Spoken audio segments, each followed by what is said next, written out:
Risk management is black and white. Lab results answer 3 questions. Might you have it? Do you have it? Is it getting better, worse, or is it stable? Patient risk is acceptable in your lab when the odds are good enough that your clinicians can reliably answer these questions for your patients. It is all on the shoulders of the medical director. As the lab director, you are responsible. It is your responsibility to ensure accurate and reliable patient results. In order to do that, you have to define what is accurate and what is reliable. And you have to ask the question, do medical needs of patients change when the clinical chemist crosses the street?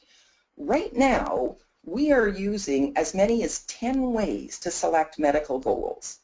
And yes, and I used to teach this. Here are your 10 steps to select medical goals. But there may be 10 ways to do something, but there is only one best practice. There is only one truth.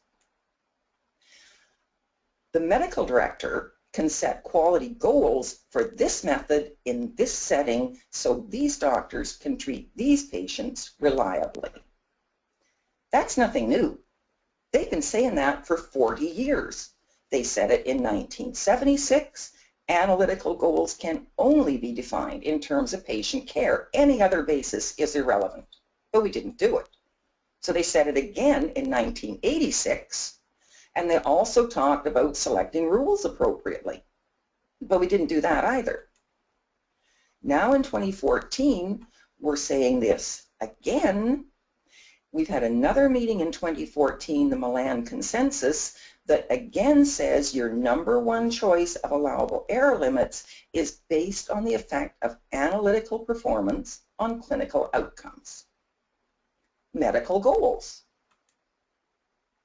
So what are you going to do differently this time is my question. If you always do what you've always done, you'll always get what you've always got. If we approach changing to risk management the same way we've approached every other new QC document that's come out, it's going to make the same amount of difference. Why not just ask your medical staff? What if all your staff walked around with a t-shirt that said, I'm a medical doctor and I approve these medical goals? That's what we did.